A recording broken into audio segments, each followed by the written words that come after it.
Joining us now for live reaction, Democratic Congressman Seth Moulton of Massachusetts. Congressman, good to see you. What's your reaction to Pam Bondi being fired? I mean, look, I agree with what Hakeem Jeffries just said. As she is an extremist, she's petulant. I mean, she comes to Congress like a child, and it's embarrassing for the whole institution. But let's be more specific about what's going on here. She was about to be deposed in the Epstein case. That's why Trump got rid of her 12 days before that was supposed to happen. And he's put in place someone who did a sweetheart deal for him with regards to Epstein, the guy who went down and interviewed Ghislaine Maxwell and got her out of a maximum security prison, got her all sorts of favors that criminals like her are not afforded, all because she's willing to do favors for the president of the United States and help cover up his biggest political liability. Robert Garcia, who you know is the ranking member on that committee, is intending to try to still get her to testify. Do you see a possibility of that happening? I mean, I don't know, because he can probably try to hold her accountable to the law, but we all know that this administration is not accountable to the law. And so I expect Trump to do everything that he can come up with to try to get her out of testifying, because it could be embarrassing to her. I mean, remember, she's the one who said she had the Epstein files on her desk. I have the client list in front of me, she said, and then all of a sudden she changed her story and that went away. We now know, of course, that's because Donald Trump's name occurs more than just about any other name other than Jeffrey Epstein in the Epstein files. And it's the single thing that's actually hurting his base. So basically what's happening is he's replacing one child pedophile protector with another. That's what's going on. And that's just an embarrassment that that's the top justice official in the United States of America. Is that how you view Todd Blanche? I mean, we were just discussing the fact that just a couple of months ago, he went inside the prison where Ghislaine Maxwell is serving time and asked her a series of pretty soft questions. And then she got, and we've never gotten a real explanation for this, she got transferred to a prison camp. Does anything change, do you think, if it's Todd Blanche, or is there someone, for example, Lee Zeldin's name has been put out there, who you think could be any different or do anything differently at DOJ? Well, I'd like to think that Lee Zeldin could help, because to my knowledge, he's not been part of the Epstein cover-up. But that's clearly a role that Todd Blanche has. He's been a part of the cover-up. I mean, sometimes the truth is staring you in the face. Donald Trump sent Todd Blanche to interview Ghislaine Maxwell to try to get her to exonerate Donald Trump. It's so obvious. And yet that person is now expected to be the top justice official in the United States, the person that everybody in America is supposed to respect to uphold the law. The truth of the matter is, we know that the law doesn't matter to Donald Trump. It doesn't matter to his administration. It didn't matter to Pam Bondi.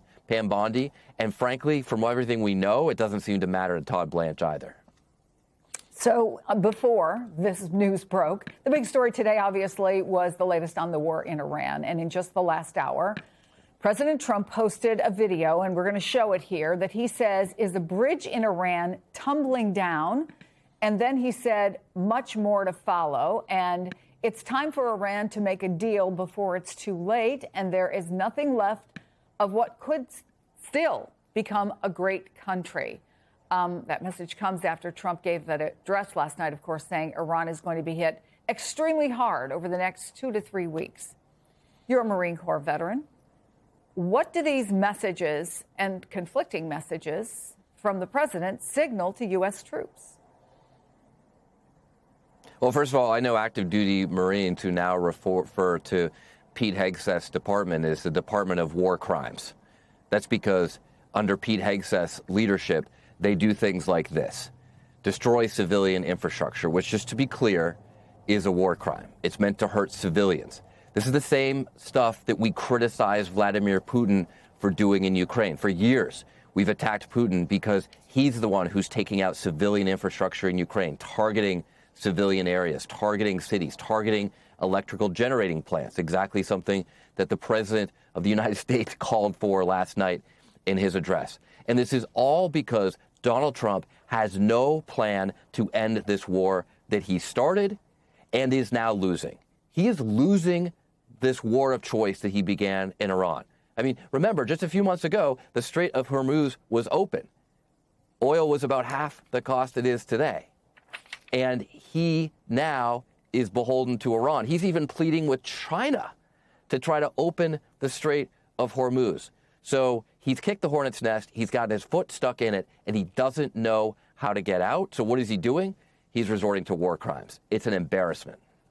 Well, American people looking for answers last night or specificity did not get that. But a source tells MS Now Secretary of Defense Pete Hegseth is scheduled to testify publicly before your committee, Armed Services, at the end of the month. Last week, we heard Republican Chair Mike Rogers express frustration about the lack of transparency on Iran. So a two-part question.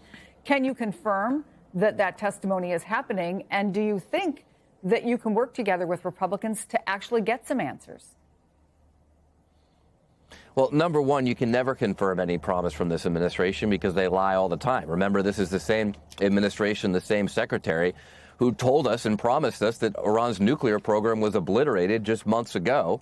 And we heard last night all about how the president had to do all these other things to stop their nuclear weapons program.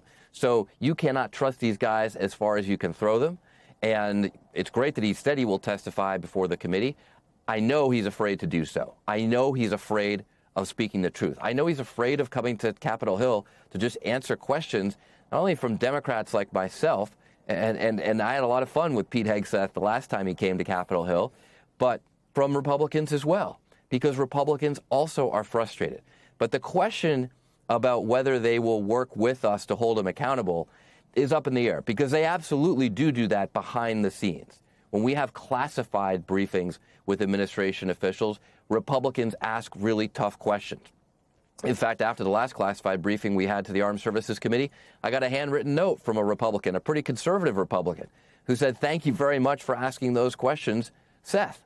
So they do that behind scenes, but they're scared to do it in public. And so if this is a public hearing, we'll have to see whether they find the courage to ask the questions that right now the American people are demanding, Democrats and Republicans, about this stupid war.